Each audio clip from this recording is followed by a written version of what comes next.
కాళేశ్వరం అంటే కేవలం ఒక ఆలయం కాదు జీవితం, మరణం, మోక్షం కలిసే దివ్య సంగమం.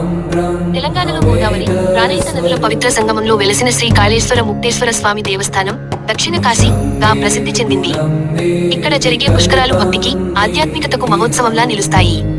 గురుగ్రహం రాశి మారినప్పుడు వచ్చే పుష్కర కాలంలో లక్షలాది మంది భక్తులు పవిత్ర స్నానాలు చేసి రుద్రాభిషేకాలు, శివపూజలు, పితృతర్పణాలు నిర్వహిస్తారు. ఈ పుణ్యస్నానం మోక్షప్రదమని భక్తుల విశ్వాసం.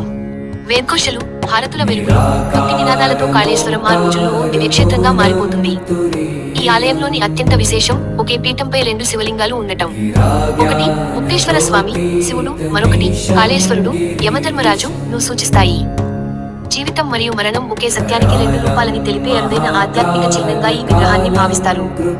ఇక్కడి శివలింగంలోని చిన్న రంధ్రంలో ఎంత నీరు పోసినా నిండదని భక్తుల నమ్మకం. దీనిని స్వామివారి దివ్య మహిమగా భావిస్తారు. కాలం ముగిసినా కాళేశ్వరుని కరోనా ముగియదు.